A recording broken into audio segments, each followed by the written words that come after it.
Well, well. The gift that keeps on giving has struck again, ladies and gentlemen. No, I'm not talking about Kamala's cackle or Biden's confusion, though those are pretty reliable. I'm talking about first son, energy expert, finger painter extraordinaire, Hunter freaking Biden. The guy who's made more headlines than Madonna in the 80s, and for all the wrong reasons. This time, he went on a podcast, and I use that term loosely, and delivered what can only be described as a profanity-laced, unhinged rant that would make a sailor blush and a therapist retire early. And oh yes, buried in the middle of his tirade was a doozy. The admission that good ol' Big Guy Joe was medicated for the debate with Trump. You can't make this stuff up, folks. Let's break this down. Hunter goes on this podcast, probably thinking he'll get softball questions and sympathy claps. What happens instead? He detonates like a human grenade. F-bombs, paranoid ramblings, blaming Trump, Putin, aliens, and possibly the Easter Bunny. It was like Hunter's greatest hits, but without the sax solo. In between the swearing and self-pity, Hunter starts claiming he's the victim. Victim of who, Hunter? The laptop repair guy? The IRS? Reality? He even snapped at the host for not understanding the trauma of being him. Yeah, trauma. From private jets, Ukrainian oil execs, and having your art sold for 6 figures because of your last name. So tragic. Now this is where things get spicy. Hunter, in his unfiltered glory, drops that Joe Biden, commander-in-chief, alleged leader of the free world, was medicated before the debate. Oh, my word. Let's pause here. If Donald Trump Jr. had said something like this, the media would have declared a national emergency, CNN would have put Don Lemon in a hazmat suit, and Rachel Maddow would have wept into a rainbow flag. But Hunter says it, and what do we get? Crickets. So let's speculate, shall we? What kind of medication are we talking about? Energy enhancers? Nootropics? Animal tranquilizers? Maybe they just put Joe in a hyperbaric chamber and played him old FDR speeches on loop. And let's be honest, we knew something was up. Joe was unusually alert that night. Not exactly Reagan-esque, but he didn't freeze like a software update halfway through. Now we know why. Hunter cracked the code, probably without even realizing it. Hunter Biden is the left's Frankenstein's monster, stitched together from scandals, shielded by the media, and constantly escaping accountability. He's the poster child for elite privilege. The guy smokes Parmesan cheese, writes memoirs about it, and gets invited to art galas. Now contrast that with what they tried to do to Trump's kids. Donald Jr. tweets aggressively, and suddenly he's public enemy number 1. Ivanka sells a handbag, and it's an ethics violation.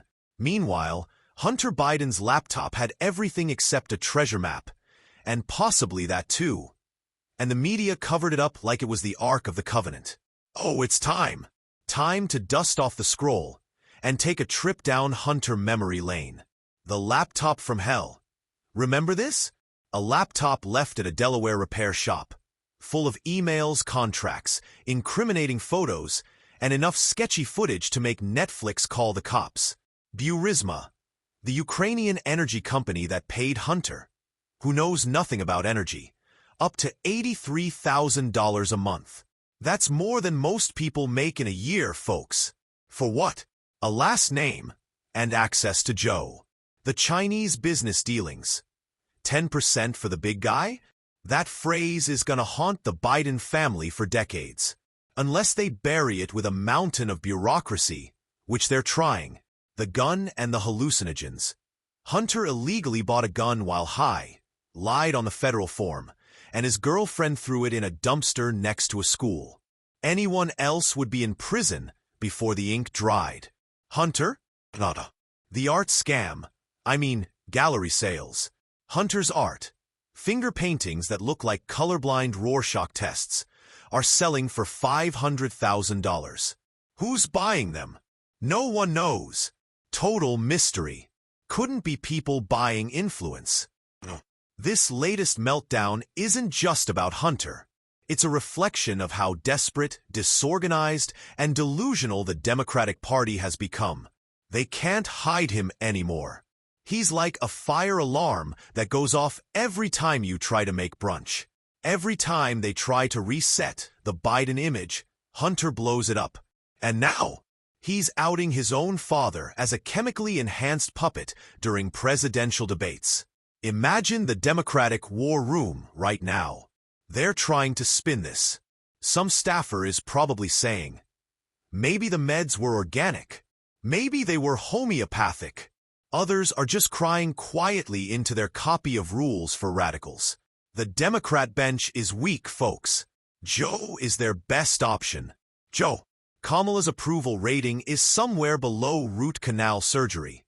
Gavin Newsom is an inch away from turning California into an open-air dumpster fire. They're clinging to Biden like a life raft, and Hunter just shot a hole through it. Of course, the media is trying to smother this thing like it's a grease fire. MSNBC had one 3-second segment on it. CNN tried blaming the host of the podcast for not protecting Hunter. Protecting him? From what? Himself? Imagine if Donald Trump's niece had said anything close to this. Headlines for weeks. Front page hysteria. Late night comedy? Oh, they'd have skits, impersonations, tearful monologues, choreographed musical numbers. But Hunter Biden? It's just troubled past. Complex man. Misunderstood artist. The spin cycle is set to delusional. These people are not journalists. They're state-funded hall monitors. Let's take a moment to imagine the next stage of Hunter Biden's evolution. Maybe he launches his own podcast, Hunter Unleashed, sponsored by Ambien, Narcan. He could do product reviews. Today I'll be testing this glass pipe from a gas station in Reno. Or maybe a cooking segment. How to prepare Parmesan cheese for recreational purposes. Or maybe Hunter becomes the DNC's youth outreach czar. Hey kids, want to avoid accountability and live like a king? Just hook up with foreign oligarchs, sell your last name, and do it all with taxpayer protection. Now here's the beautiful irony. Every time Hunter opens his mouth, Trump picks up 5 electoral votes. Why? Because Americans are sick of the double standard. They're sick of watching a guy like Hunter get pampered while they get audited, censored, and lectured. Trump is flawed, sure, but he's real. Hunter's entire existence is an insult to working Americans. The ones who don't get 6-figure art deals or Chinese consulting fees or magically disappearing gun charges. When the debates come again, just imagine the zingers. Joe, are you awake? Or do you need Hunter to get your medication again? Mic drop. Game over. Hunter Biden is the political equivalent of a bad tattoo. Regrettable, impossible to hide, and constantly screaming, "Look at me!" The Democrats tried to pretend he didn't exist. Then they tried to downplay him. Now, he's their Frankenstein, out of control and confessing crimes on a podcast. And Joe, poor Joe, he can't walk without shuffling, can't talk without cue cards, and apparently can't debate without meds. The Democrats are running out of runway, folks. The American people are waking up. They've seen what normal looks like under Biden, and they want out. Inflation, lawlessness, and now this walking, swearing scandal of a son is making headlines again. Let them keep Hunter front and center. Let him talk, let him podcast, let him paint, because every word out of his mouth is another vote for Trump, and another reason why 2025 can't come fast enough. God bless you, folks. Stay informed, stay entertained, and above all, stay sane.